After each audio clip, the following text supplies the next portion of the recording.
Since Chinese landscape painters are intellectuals, we're going to expect that they are going to be subject to influences from philosophy that they study. That could include Confucius, it could include the philosophy or the religion of Buddhism, and it also certainly could include Taoism.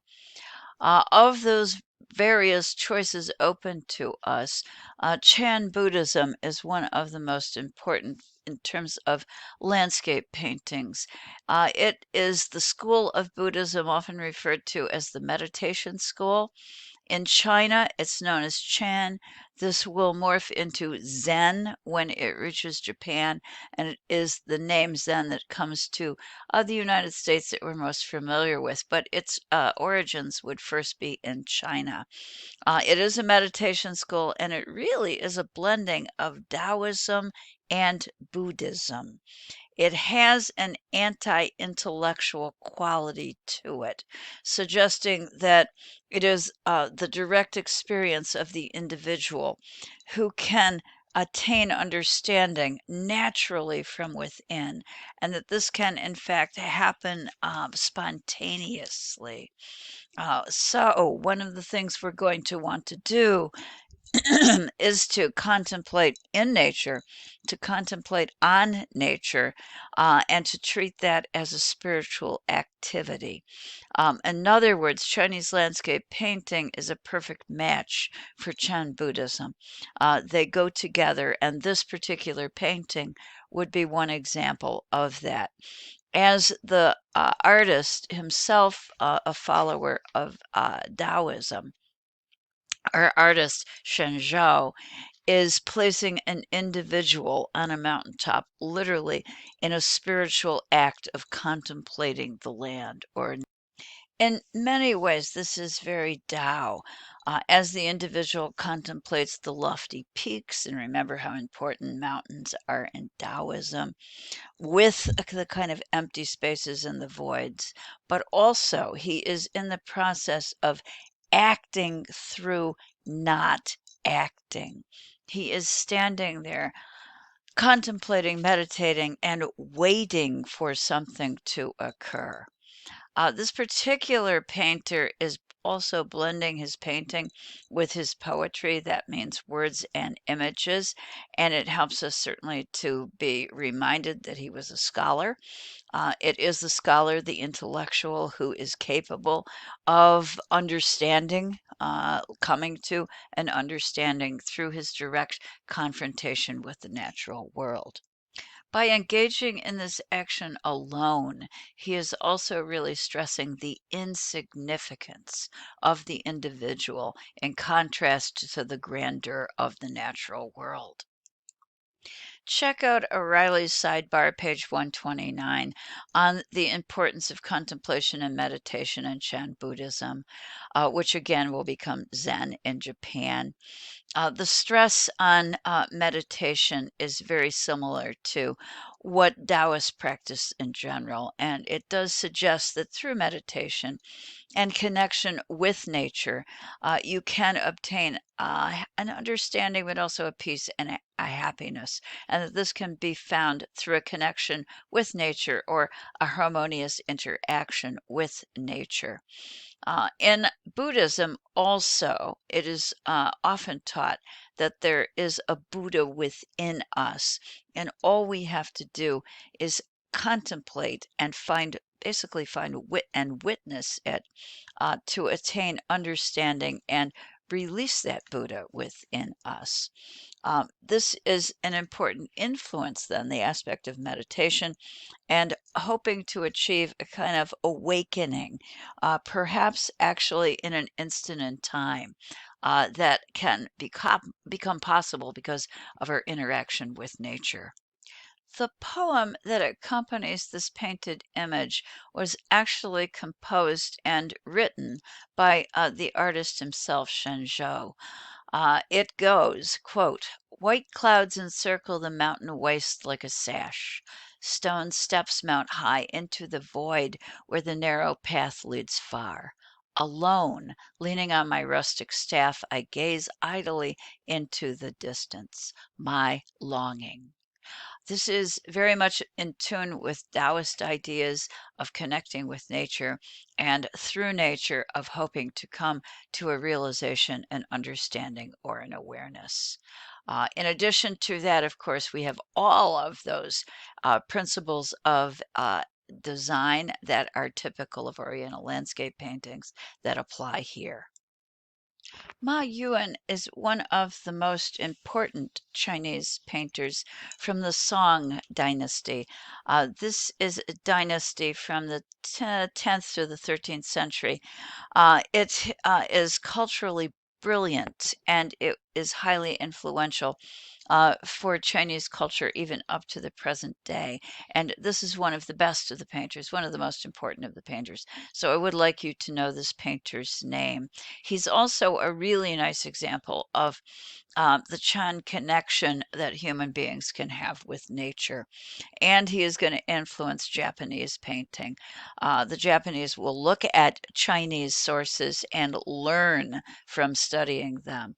Ma Yuan was a scholar painter. He was attached to the court, and his subject matter often deals with scholars like himself, contemplating nature, connecting with nature.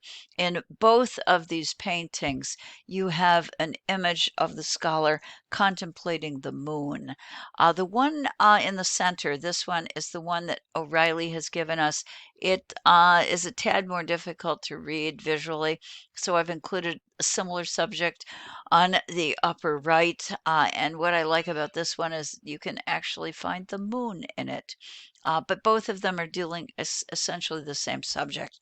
They're placing a human being, in this case a male figure, nestled into, mingled into, fitted into the natural landscape in an act of contemplation, meditation, attempting to ponder and contemplate his surroundings. If you look at either of these, and again, probably the upper left is best, at the very jagged pine, if you look at this section, or you look at this section, or this section, I think you can find the telltale evidence of a calligrapher's brush.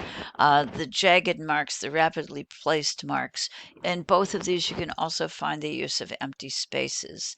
All of this can be used also in terms of suggesting the force of nature. Think Qi, that accompanies the Tao.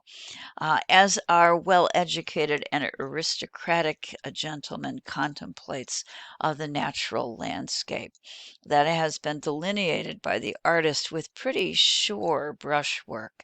All of this again suggested form and of not a particular place, but of a generic one representing the essence of nature, the fundamental qualities of nature.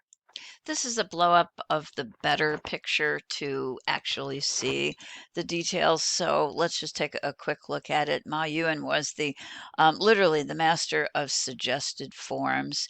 He gives us again a very small foreground figure. It is an asymmetrical composition, and there's a sense of the smallness of the figure versus the vastness of nature. It also has a mood of serenity and gentleness around it, and the colors, of course, are muted. The forms are old and craggy. We get the sense that they have been worn by time, suggesting a continuum in the natural world in general. One of the things that this artist also loves to do is pack a corner. And by that I mean he tends to, in his paintings, like to stress along a diagonal often one section of his painting as the weightiest. And that adds to the strong sense of asymmetry that appears in his works. Very quickly placed lines outlining his figures as well as the landscape. Liang Kai is another painter of importance who's associated with Chan Buddhism. This is a depiction that he made, and it was influenced by Ma Yuan's work of his scholar hermits, the folks essentially alone in nature, as they seek awareness and understanding. Well, you're looking at someone right now who is acquiring it. This is at the moment of enlightenment for the sixth Chan patriarch. In other words, someone who's a very important official within Chan Buddhism. How does this guy acquire enlightenment? Not by studying books, not by debating scholars, but by chopping bamboo, engaging in a mundane task.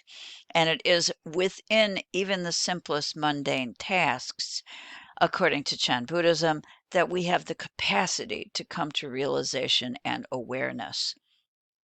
This individual, in the act of simply cutting bamboo, is successful in doing that. This particular painter then is capturing the moment of enlightenment, and it's almost certain that he painted it after he meditated himself, and that he painted it very rapidly to convey the idea of the act of enlightenment and the spontaneity of that enlightenment. These are some details that might give you a little bit easier time seeing some of the choppy strokes, especially in the bamboo, but also in the figure of our soon-to-be patriarch, as he is in the act of obtaining enlightenment from self-realization. The washes here also are kind of rough and choppy. All of this, the quick brushwork, the suggested form, as if the figure is becoming, I'm going to say, attuned to the chi that is a reflection, the energy essentially, the visible manifestation of the Tao. A sketchy image that suggests the spontaneity of enlightenment and gives us again a kind of understanding of the importance of Taoism influencing Chinese painting style through Chan Buddhism.